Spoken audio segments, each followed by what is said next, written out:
Summer is just around the corner and you may be planning to go to concerts, maybe cruising on a motorcycle or working around the yard with noisy lawn equipment. While these all may be enjoyable, it can potentially cause damage to your hearing that can be permanent.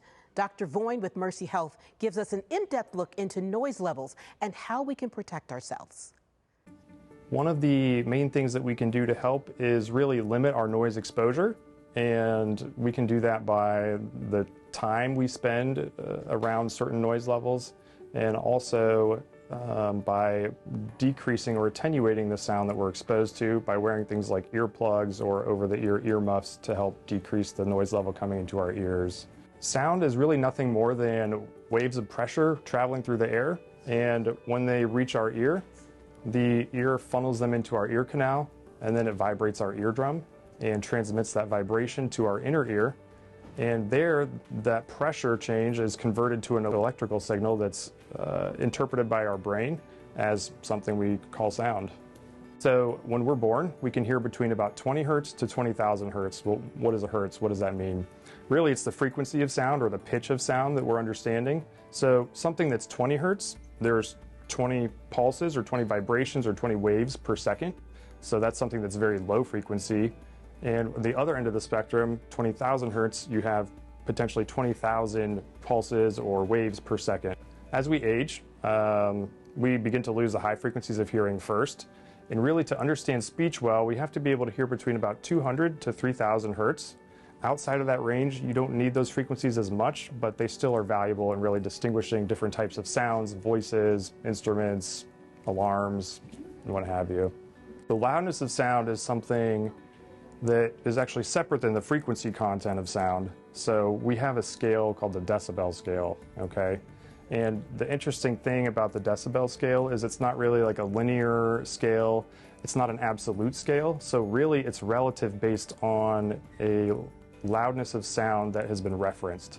And anything we calculate from a sound has to be related to another sound. So we can say something is twice as loud as this or 4 times as loud as this. And the scale we use, which is dB/SPL, has a specific reference that we use, and that's the standard scale that is typically used within healthcare or the music industry.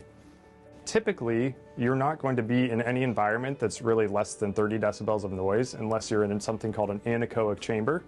And these are specifically designed rooms where they absorb all sound coming from the room. So you can go in there and it can be much lower than 30 decibels. And in those situations, you can actually begin to hear electrical activity in your body, and it can drive people crazy. A quiet home is something like 30 to 40 decibels. A whisper is about 30 decibels. A library would be probably like 40 decibels or so. A normal conversation like we're having here is in the 50 decibel range. If we're in a restaurant or a little noisier environment, our conversation might be in the 60 decibel range.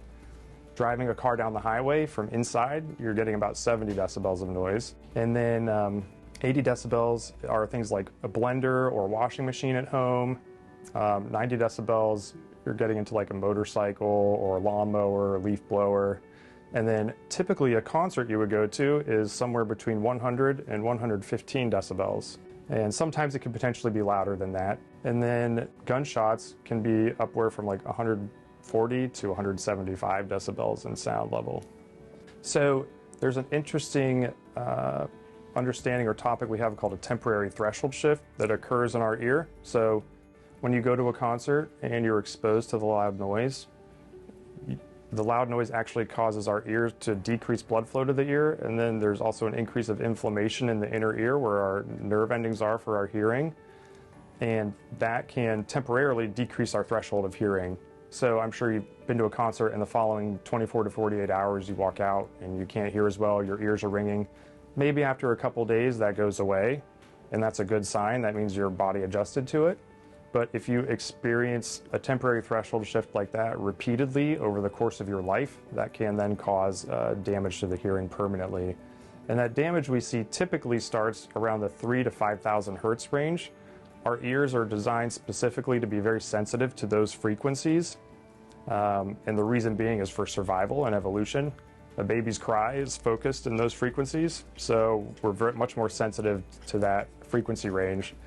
So typically if somebody did experience more of a permanent hearing loss from a concert or loud noise exposure, we would see a dip on a hearing test right around the 3,000 to 5,000 hertz range in the frequencies. That being said, it can potentially affect more frequencies than that. So if you were exposed to loud noise and you're having persistent ringing in the ear beyond a couple days, that's likely an indicator that there's some more permanent hearing loss, okay? Outside of noise exposure, there are a couple other things that can potentially result in some hearing loss. So that would be like an ear infection, even wax blocking the ear canal. Sometimes you can even have a viral inflammation of the hearing nerve, and that can result in a sudden loss of hearing. And treatment for that is very timely in terms of recovery. So typically if it's treated within the first 3 weeks of the injury, then there's a higher chance of that hearing to recover.